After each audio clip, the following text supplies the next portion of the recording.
Welcome to the SAFAR Tech Talk podcast. My name is Jens. I have the pleasure here today to have Justina here. Justina, how are you? Good.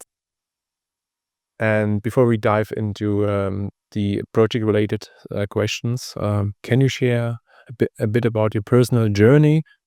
What brought you in here today? What's your journey before? What's the story? So yeah, I'm representing the vocational school in the Czech Republic. I'm working with international projects. So why I'm here is actually I'm coordinating this project, which is SAFAR, funded by the Erasmus program. And in general, myself, I'm quite tech savvy, and I want to bring the different kind of technical opportunities or tools that the trainers they can use it and improve the quality of training. So in a way, this is how I joined this movement with the rest of the partners. Mhm. And did you had before the project some experience with firefighters? Because SAFAR is about firefighters and new technologies. Yes, so this SAFAR project is a follow-up from the previous project that we had. And we had the Fighters project for 2 and a bit more years, where we made literally the baby steps of the understanding what are the XR, extended reality opportunities for this. At the same time, it was also for me the also personally baby steps of understanding what is XR, extended reality in education. Mm-hmm. You have this experience from this previous project, the Fighters project. And now we are in the SAFAR project, where it's all about augmented reality, 360 video, and also of course no-code versions of augmented reality. And you also work with firefighters in the projects together. What do you think the SAFAR project is special for? Is it the technology? Is it the target group? What do you think? I think that the after the previous experience, we really focused in here during this project is to the trainers, as to bring them very user-friendly, simple tools, so that they can really be creators of the content and tailor-made the training content for their trainings. So I think that's the focus, and like to find out the best tools for them. When you see what the SAFAR project aims to do and will do, where do you think could be some hurdles to overcome as an institution who trains firefighters to use XR?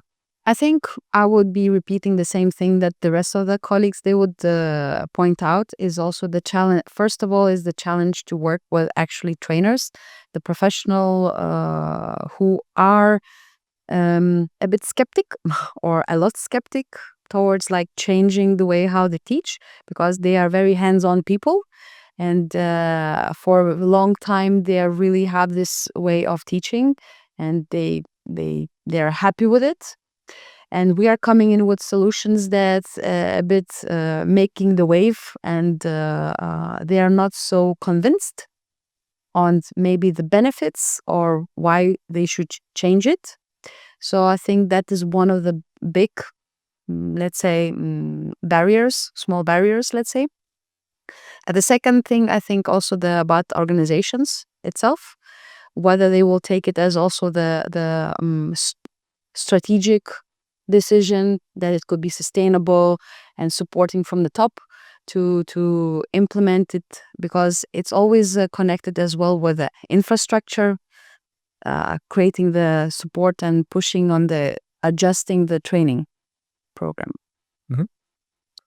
Where do you think virtual reality has its place in firefighters training, and where do you think AR has its place? When you look on the scenarios. I think that each of the technology has their own maybe benefits or like some challenges. Even like from the technical point of view, some technologies are maybe less advanced or less user-friendly in some aspects. So you always need to think of what you need to do, whether you need to have free hands, whether you need to have controllers, and how will be difficult actually to create the content. Because when you are dependent on the developer who will 100% will create the environment which will be fixed, and whether you have the opportunity to have maybe tool where the trainer can be more free creator in creating more tailor-made and flexible on doing the different scenarios. So I think that there's a differences from that point as well. So you need a balance between this no-code, low-threshold scenarios and the programmed ones. Yeah. Okay. And when you would look now 5 years in the future, where you would like your organization to be concerning firefighters training and extended reality use?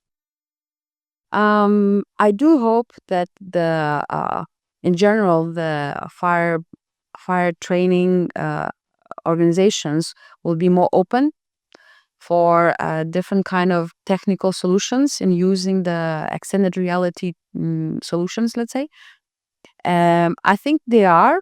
It's also sometimes challenging to have really tailor-made training content, which is very limited.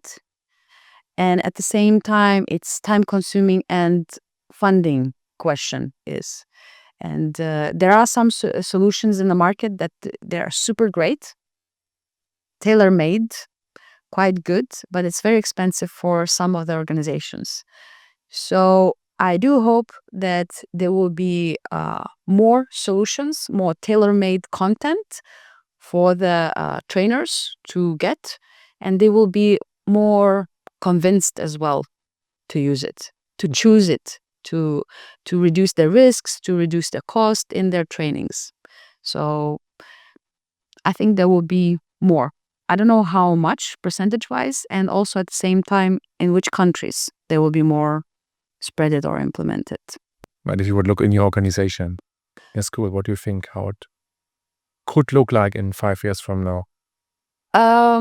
I do hope that the trainers who will be on this journey with us within the project, they become ambassadors, and they will be gradually inspiring other trainers. So I do hope that within the, let's say, 5 years, there will be a bigger team who have the knowledge, have the skills, and at the same time being enthusiastic of using these kind of tools. So increasing the number of people, let's say, and that will be brilliant. Okay. These were perfect final words. Thank you very much for having you here, Justina. And we hear us and see us soon. Thank you. Bye-bye. Thank you.